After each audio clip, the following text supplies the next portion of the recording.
성가대 감사합니다. 참 매력 있으세요. 감사합니다. 한 주 평안하셨습니까?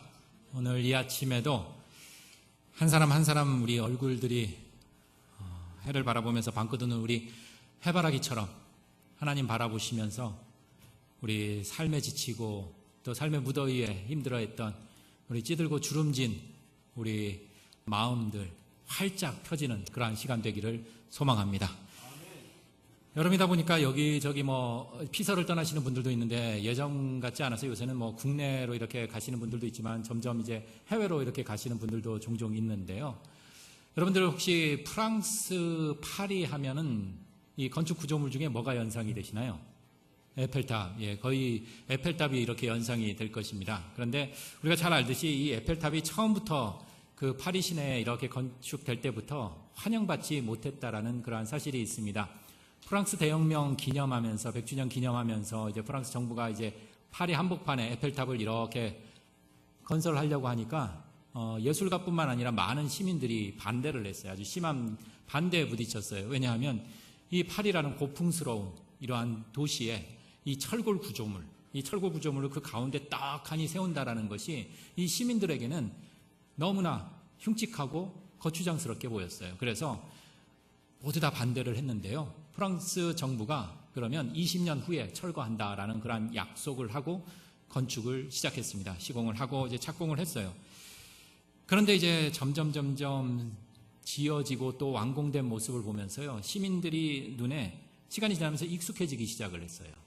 그리고 시간이 흐르면서 우리가 파리 하면 에펠탑, 우리도 다 알 정도로 이제 에펠탑은 파리의 명물이 되었습니다.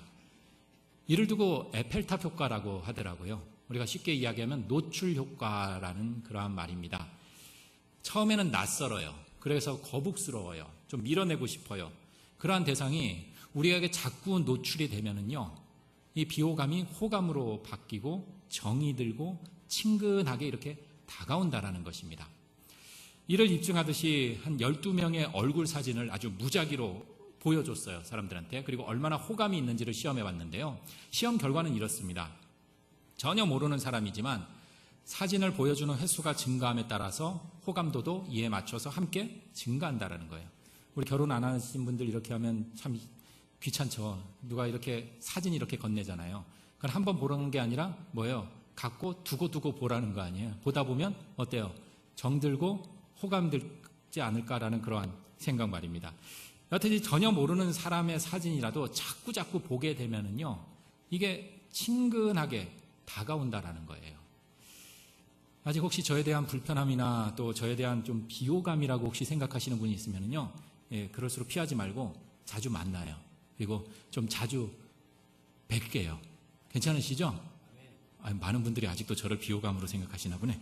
자, 이런 효과를요, 우리 기업에서도 많이 활용을 해요. 몇 초밖에 되지 않는 그러한 시간에 엄청난 액수를 퍼부으면서 광고를 하잖아요. 광고를 하는 이유도 뭐겠어요? 우리 이번 구매자들한테, 소매자들한테 그 상품을 많이 노출하면서 그 상품을 구매를 이끌어낼 수 있기 때문에 그러한 광고를 하지 않을까 생각을 해요. 우리가 익숙한 광고 문구 있잖아요. 머리가 아파요. 머리가 지끈지끈 아플 때 뭐죠? 맞다 개버린, 그죠? 침대는 가구일까요? 아닐까요?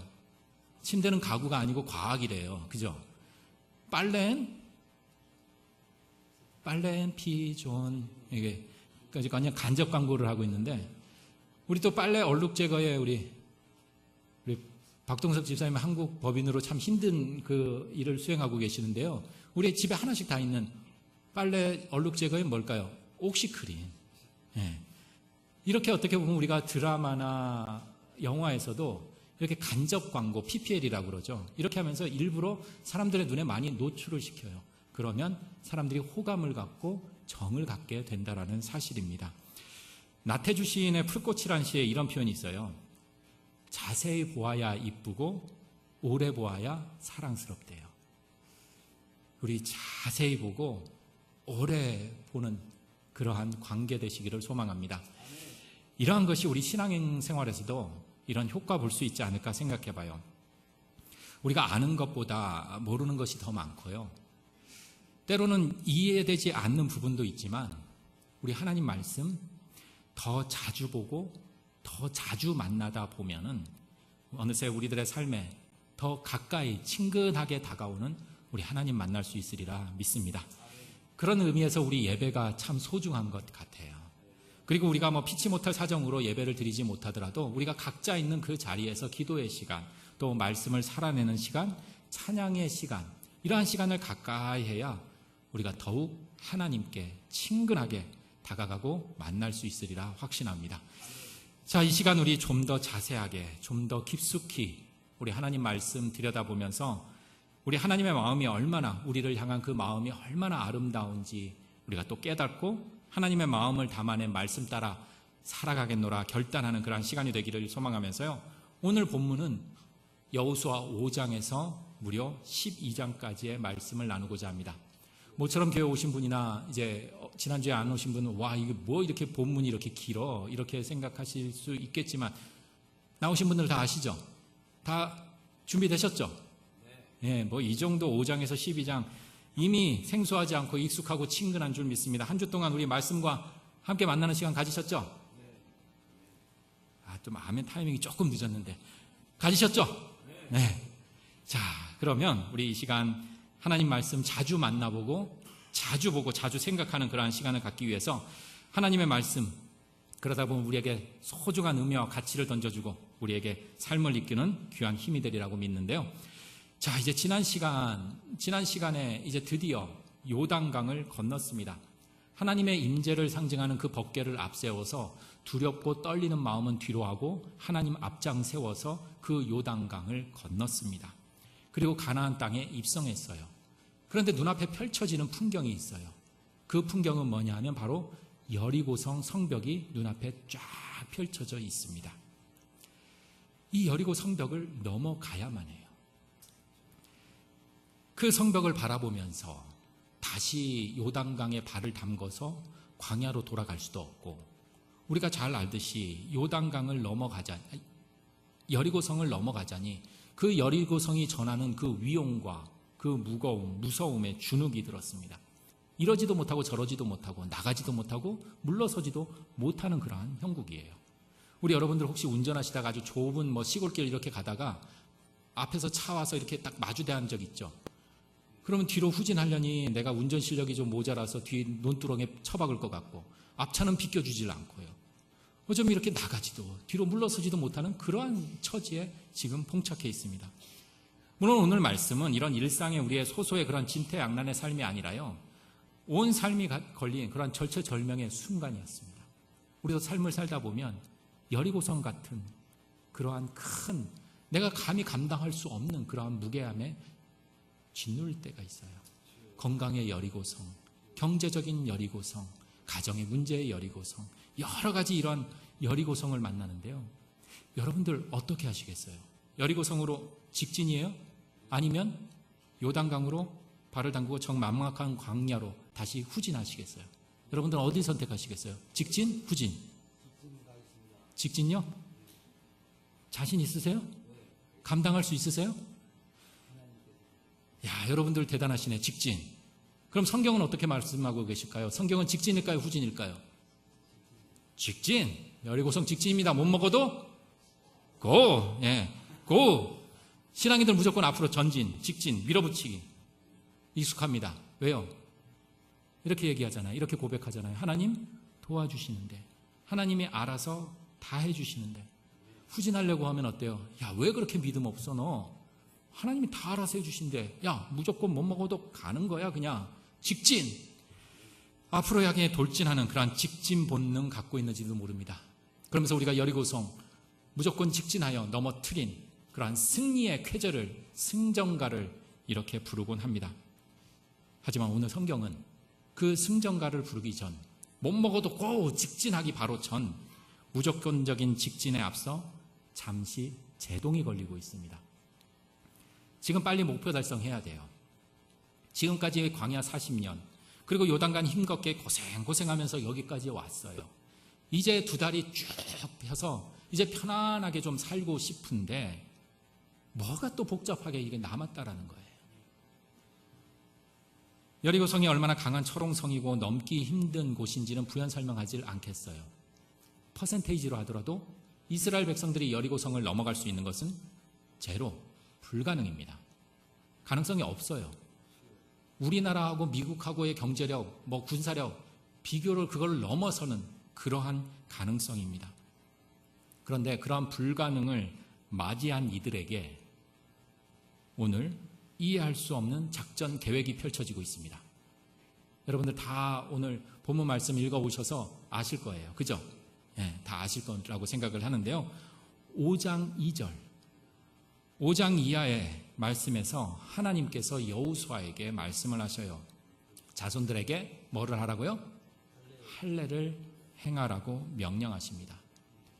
지금 전투태세에 강화하고 경계태세에 강화하고 사기 진작시키고 전력을 극대화하는, 그래도 될똥말똥한 불가능 제로인 그러한 상태에 할례를 행하라는 무모하고 상식적으로 도저히 이해되지 않은, 오히려 황당하고 이해할 수 없는 지시가 떨어집니다.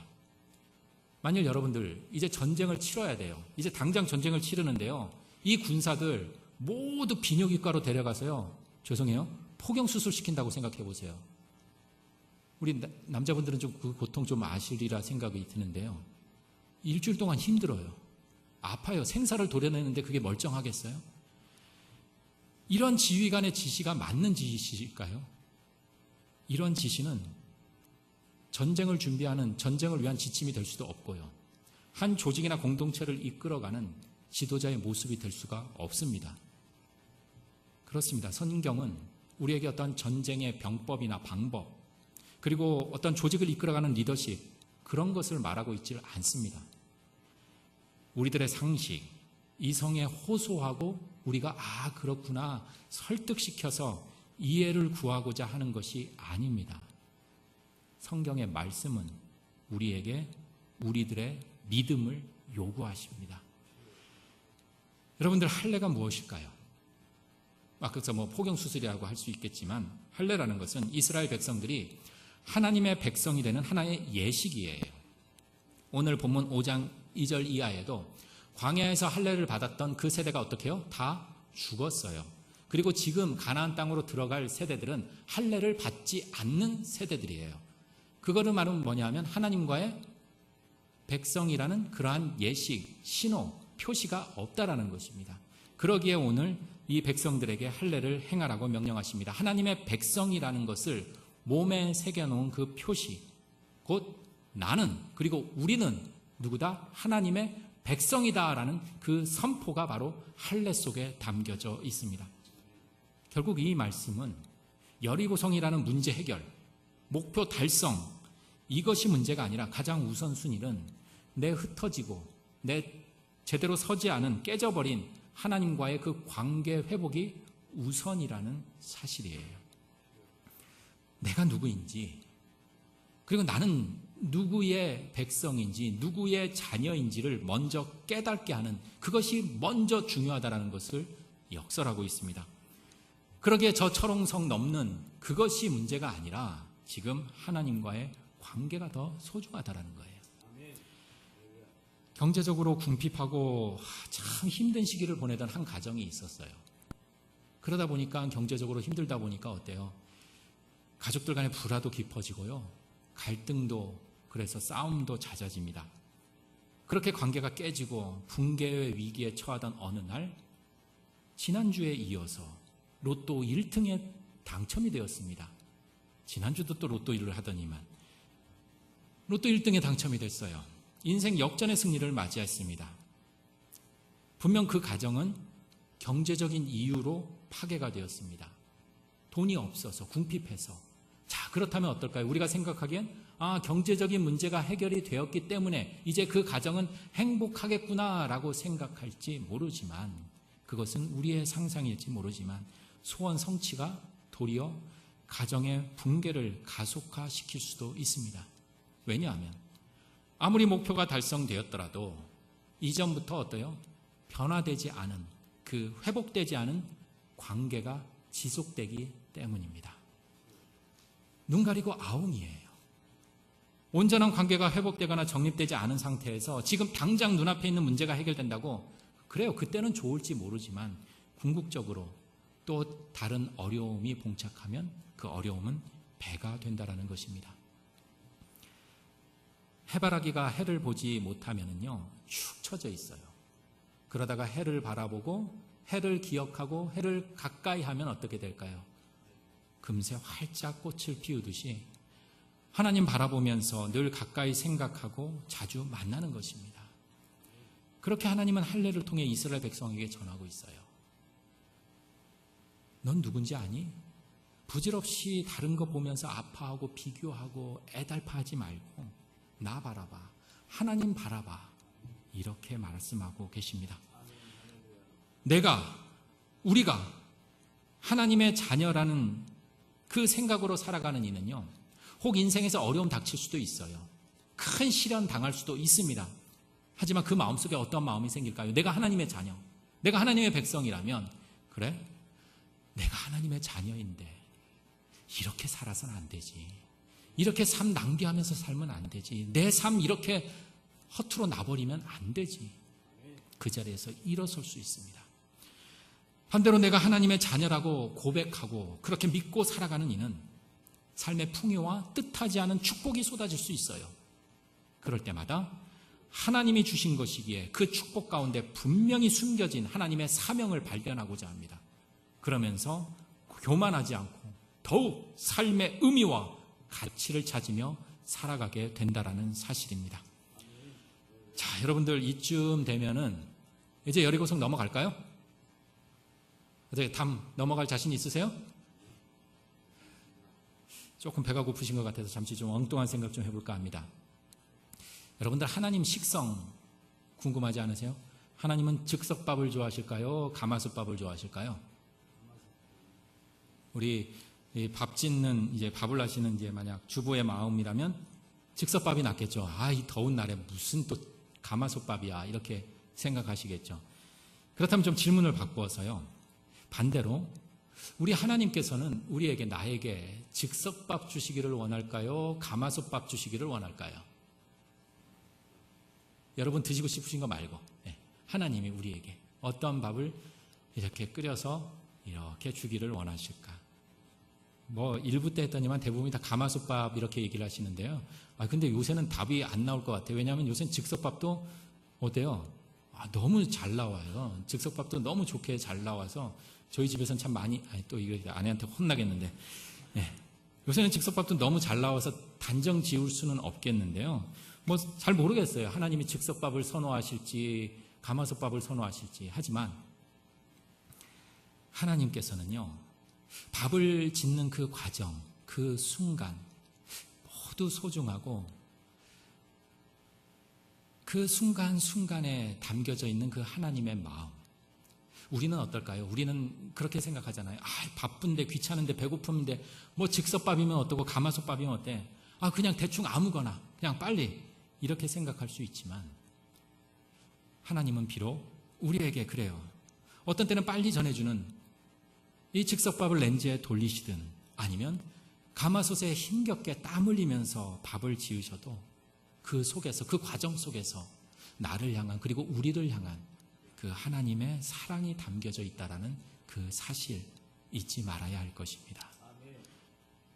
오늘 본문에서 이스라엘 백성들 그래요. 여리고성 넘기 전에 하나님 명령대로 이해할 수 없는 할례, 그 지시대로 할례 행했습니다. 그리고 하나님의 은혜를 기억하며 광복절날 그 행사를 또한 진행했습니다. 6월절도 지켰어요. 하나님의 은혜를 기억했습니다. 이제 목표를 향해 전진하면 될 듯한데 오늘 함께 봉독한 본문의 이야기가 펼쳐집니다. 정성을 다하시는 그 하나님, 우리를 건강하게 잘 먹이시기 위해서 지금 땀 흘리시면서 그 뜸을 들이시는 그 모습이 등장하고 있어요. 또 한 과정을 거치면서 더욱 우리에게 좋은 음식, 더 건강하게 만들기 위해서, 더 성장시키기 위해서 지금 노력하시는 그 장면이 펼쳐지고 있습니다. 여리고에 가까이 이르렀어요. 그런데 여호수아 앞에 칼을 든 한 어떠한 존재가 딱 하고 버티고 서 있는 광경이 펼쳐집니다. 이 모습을 보고 여호수아가 놀래요. 그러면서 묻습니다. 여러분들이라면 어떻게 물으시겠어요? 당연히 지금 현장은 전쟁의 현장입니다. 여러분들 군대 갔다 오신 남성분들도 밤에 이렇게 보초로 쓰다가 누가 수상한 사람이 딱 오면 뭐죠? 누구야? 라고 먼저 물어봐요. 오늘 본문에서 당연히 전쟁의 현장이고 지휘관은 여호수아입니다. 그렇다니까 당연히 너는 누구냐? 라고 묻습니다. 너는 누구 편이야? 우리 편이야? 적군 편이야? 이렇게 물을 수밖에 없습니다. 13절 말씀입니다. 너는 누구를 위하느냐?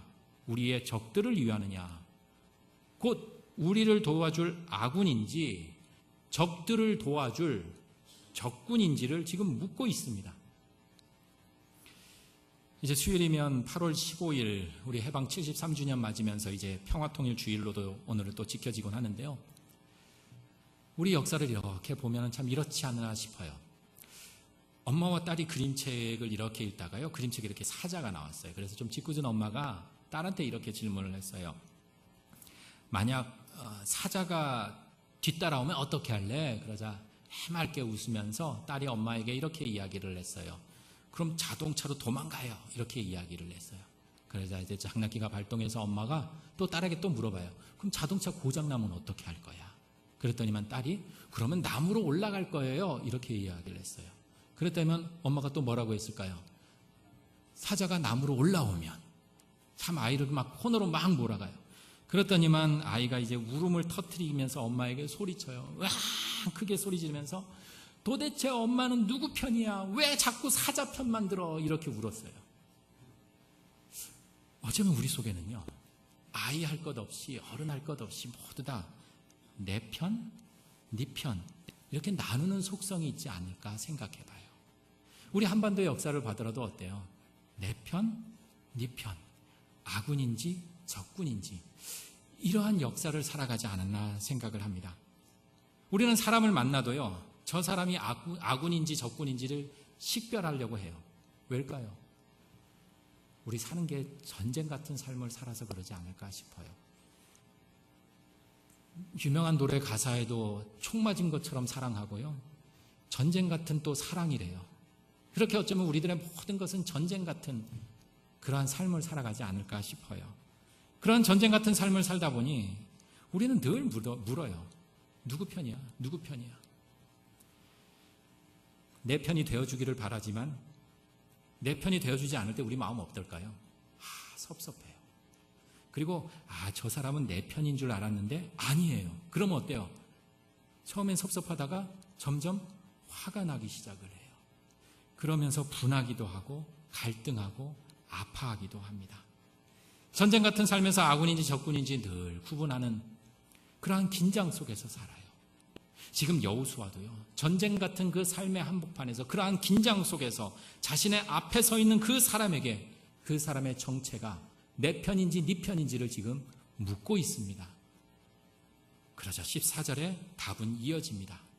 14절 답은 이렇습니다. 아니다. 누구 편도 아닌 지금 전체 부정을 하고 있습니다. 아니다. 내 편도 네 편도 아닌 누구라고요? 여호와의 군대 대장이다라고 밝히고 있습니다. 자, 여러분들 한번 생각해 보겠습니다. 지금 여호수아 그리고 이스라엘 백성들이 치러야 할 전쟁은 어떠한 전쟁일까요? 이스라엘과 여리고와의 싸움입니다. 그렇죠? 다른 이들하고의 싸움이 아니에요. 자, 그리고 여리고와의 이러한 전쟁에서 지휘관이 되어서 그 전투를 이끌 사람은 누굴까요? 우리 여호수아 1장에서도 보지만 이스라엘 백성들을 이끌고 나갈 지도자는 바로 여호수아입니다. 여호수아가 분명해요. 이처럼 우리가 내 인생 그리고 우리의 가족, 교회, 일터를 이끌어가는 이들은 바로 납니다. 그렇지만 조금만 더 생각을 하면 우리는 삶의 주인공은 될 수 있을지 모르지만 우리 삶의 주인은 아니라는 사실입니다. 여리고 성을 넘고 앞으로 있을 무수히 많은 그 수많은 전쟁을 이끌 주인공은 분명히 여호수아 1장에서 주인공 여호수아로 선택이 되었습니다. 그래요. 주인공은 여호수아일지 모르지만 그 전쟁의 승패를 가르는 그 주인, 그 대장은 바로 하나님이심을 성경은 강조하고 있습니다. 곧 전쟁을 주도할 대장은 여호수아가 아닌 하나님이시라는 거예요. 전쟁에서 주도권은 이스라엘이 아닌 바로 여호와 하나님이시라는 것을 강조하고 있습니다. 그러니 분명히 답합니다. 나는 네 편 누구의 편이 아니라 여호와의 군대 장관이다. 군대 대장이다. 본문에서 여호수아 앞에 칼을 빼는 이는 우리 그렇게 생각할 수 있어요. 그냥 얼핏 생각하기에 하나님이 여리고성 정복을 위해서 여호수아 그리고 이스라엘 백성들 도와주기 위해서 하늘에서 내려온 수호천사구나. 그리고 지원군처럼 보일 수도 있을 것입니다. 하지만 분명한 것은 하나님 그저 내 편이 되어주셔서 나를 지원하고 내가 힘들 때 짠하고 잠시 나타나셔서 그 어려움 도와주셔서 지원군이 되어주셔서 또 빠지는 그러한 존재를 원하시는 것이 아니라 하나님은 내 삶의 대장곧 주인이 되시기를 원하신다라는 사실입니다. 하나님이 우리를 지원해주고 마치 운동장에서 응원하는 마치 서포터처럼 힘내라 힘 이러한 서포터 정도가 아니라 우리 하나님은 내 삶에 우리의 삶의 한복판에서 대장 되시기를 원하신다라는 사실입니다. 우리는 하나님과의 관계에서 간혹 하나님을 나의 지원자 정도로 생각할 때가 참 많은 것 같아요. 저도 보면은요, 이렇게 신앙생활 하다 보면 뭐 힘든 일 없이 이렇게 잘 가거나 뜻하지 않은 기쁜 일을 겪을 때는요, 하나님을 생각하지 못할 때가 참 많아요. 그리고 그냥 평상시에는 보편적으로 그냥 보통 날에는요, 하나님이 나에게 크게 간섭하지 않았으면 좋겠어요. 하나님께 간섭받지 않고 신경 쓰지 않고 살아가기를 때로는 원하기도 합니다. 그러다가 어때요? 힘들고 버거운 일이 딱 생기면은요, 이렇게 또 기도하고 이렇게 해요. 짠하고 하나님이 나타나셔서 나를 도와주시는 것. 하나님은 그런 관계가 아니라 오늘 본문에서는 철저하게 하나님은 그러한 관계에 오시지 않고 우리 온 삶의 주인이 되시기를 원하신다라는 사실입니다. 그러기에 이제 이 전쟁뿐만 아니라 온 삶의 주도권 하나님을 깨달은 여호수아, 그는 얼굴에 땅을 대고 엎드려 절을 합니다. 이제 모든 주도권, 모든 주인은 누구다? 하나님에게 있다. 그리고 하나님께 맡기며 순종하는 그 모습을 보여주고 있습니다. 이에 15절에 하나님은 여호수아에게 이렇게 명령을 합니다. 신을 벗으라 라고 명령하고 있습니다. 우리 교회는 이렇게 하면 이제 신발을 벗고 올라와야 돼서요, 저도 간혹 신발을 벗고 올 때마다 항상 먼저 주의하는 게 있습니다. 뭘까요? 양말의 상태를 먼저 체크합니다. 예전에 양말에 조금 구멍이 나왔고요. 아유, 어찌나 민망하든지 교인들이 혹시 볼까 말까 하면서 계속 발가락에 힘을 주고 안 보이려고 무진장 애를 썼는데 못 느끼셨죠? 예, 한 몇 달 전이었는데 역시 신발을 벗는다라는 건 어쩌면 뭐 이같이 뭐 불명예, 굴종, 뭐 이런 창피함 이런 것의 의미도 될 수는 있겠지만요, 우리가 보통 보면 신발을 신고 걸어가는 곳이 내가 어때요? 살아온 삶의 흔적이에요. 내가 걸어간 길. 신발을 신고 걸어간 곳이 어쩌면 지금껏 살아온 그 삶을 이야기하곤 합니다. 그렇다면 반대로 신을 벗는다라는 것은 뭘까요? 내가 지금껏 걸어왔던 그 삶의 흔적들, 이전에 내 모든 살아왔던 그 모든 삶을 끝내는 거예요. 벗어버리는 거예요. 끝장내버리는 것, 곧 죽음을 의미합니다. 불가능한 여리고성 정복하기 전에, 그리고 이를 위한 준비로 죽음으로써 들어갈 수 있는 곳이 바로 여리고성이라는 사실입니다.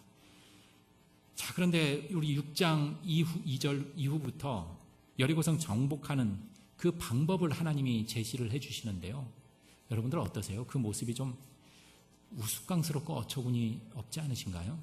우리는 너무나 익숙해서 그렇지만 간혹 좀 헷갈려 하시는 분이, 오해하시는 분이 계셔서 먼저 좀 밝힐게요.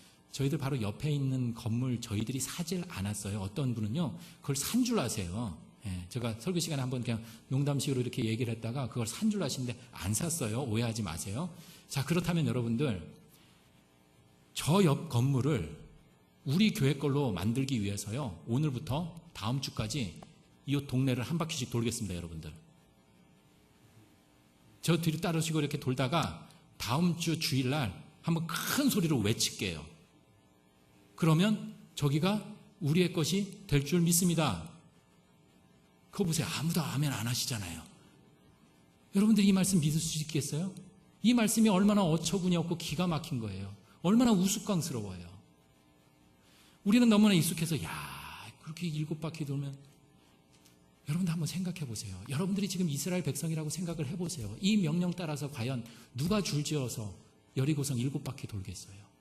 저랬으면요, 저도 앞장서거나 뒤에 서거나 어디에 쓰든지 간에 가면서 이러한 생각, 아우 창피해, 이게 뭐야 이게, 저 여리고성에서 우리 보면서 어떻게 생각했어요? 쟤네 뭐 하는 거야? 이런다고 뭐가 되겠어? 이게 뭐야? 이스라엘 백성들 광야 40년 동안 입에서 나왔던 이야기는 불평과 원망뿐이었습니다. 그게 그들의 뼛속까지 자리 잡고 있었던 모습들이었어요. 여리고성 정복하면서 그런 소리 왜 안 났겠어요? 이 지시 내리면서 그게 과연 가능하겠어? 그게 타당하겠어? 이게 무슨 소리야? 다 적군에게 발각되어서 모조리 멸절될 수도 있는, 정말 아이들 장난처럼 느껴지는 이 모습. 중요한 것은 그 모습이 아닙니다. 한 바퀴를 돌든 두 바퀴를 돌든 그러한 모습이 중요한 것이 아니라 이스라엘에게 내려진 오늘 명령 한번 살펴볼게요. 여러분, 이 명령은요, 누구나 할 수 있는 일입니다. 사지 멸정하고 걸을 수만 있으면요, 두 다리만 있으면 누구나 할 수 있는 아주 단순하고 아주 간단하고 아주 쉬운 방법입니다. 그잖아요. 여자도 아이도 같이 손잡고 걸으면 걸을 수 있는 아주 간단한 그러한 지시입니다. 그런데 이 지시는 또한 누구나 할 수 없는 일입니다. 왜냐하면 앞서 얘기했지만 이 지시는 아무리 하나님이 명령한 이야기지만 어처구니 없고 우스꽝스러워서 도저히 내가 이해할 수 없고 받아들일 수 없는 일이기 때문입니다. 내 생각과 내 판단을 죽이지 않고는 행할 수 없는 일이기 때문에 가장 쉽지만 누구나 행할 수 없는 일입니다. 우리들의 신앙도 마찬가지가 아닐까 생각을 합니다. 하나님의 말씀, 진리의 말씀, 복음의 말씀은요, 어렵지가 않아요. 복잡하거나요, 능력 있는 사람만의 전유물이 아니에요. 까망눈이든 돈이 있든 없든 아프든 건강하든 모든 이들에게 열려 있는 것이 바로 하나님의 말씀입니다. 누구나 다 만날 수 있어요. 그런데 내 판단과 생각으로 이해할 수 없기에 다가가기가 어려운 거예요. 만나기가 힘든 거예요. 나를 죽이지 못하기 때문에 너무나 어려운 일이에요. 내가 주인 되고 내가 중심이 되기에 우리는 여리고성 앞에서 어때요? 온갖 긴장을 해요. 온갖 노력을 다 경주하지만 헛수고일 뿐입니다. 여리고성의 승리를 결국 그 말씀에 순종하고 그 말씀대로 행했을 때 여리고성은 정복하고 승리를 거둡니다. 오늘 본문 말씀 뒤이어서 그들을 여리고성을 넘었고 또 넘어야 할 성이 눈앞에 펼쳐집니다. 어딜까요? 바로 아이성. 아이성은 아이들만 사는 아주 넘기 쉬운 성이에요. 그냥 아이들만 살 정도로 그렇게 넘기 쉬운 성이에요. 여러분들도 읽어서 아시겠지만 아이성 앞에서요, 지금 여리고성과의 모습과는 완전히 다른 모습이 나타납니다. 여리고성은 넘기 힘들었지만 이해할 수 없는 그 명령 앞에서 순종하며 나아갈 때 승리하였습니다. 그러나 아이성 앞에서는요, 어때요? 와, 우리 여리고성도 넘었네. 이쯤이야. 그러면서 하나님의 역사하심, 하나님의 명령은 어디에도 발견되지 않고요, 사람들의 목소리만 넘쳐납니다. 정탐꾼을 보내서 정탐꾼이 옵니다. 아이고, 갔더니만 그게 애들밖에 없어요. 우리 다 갈 필요 없어요. 뭐 헛수고하게 우리 다 올라가요. 그냥 한 대충 뭐 한 3,000명 정도면 그냥 정복할 것 같아요. 아니, 할 수 있어요. 갑시다. 하지만 우리가 알고 있듯이 그 결과는 아주 참혹한 패배로 이어집니다. 손쉽게 넘을 수 있는 아이성 앞에서 자신들의 노력, 그리고 이해의 폭으로 자신들의 판단으로 자신들이 주인이 되는 그러한 모습을 보여주고 있습니다. 여리고성을 승리했던 그 경험, 판단으로 헛바람이 들었어요. 그래서 하나님이 아닌 세상의 논리로 접근을 합니다. 이 시간 말씀을 정리하며 이렇게 고백합니다. 우리가 사는 길, 그래, 우리는 전쟁과도 같은 그러한 삶을 살아가는지도 모릅니다. 우리가 사는 길은 그러기에 힘과 능력의 유혹을 너무나 많이 받습니다. 전쟁과도 같은 삶이기에 내가 살아야 하기 때문에 더 강한 힘, 더 많은 능력을 요구할지 모릅니다.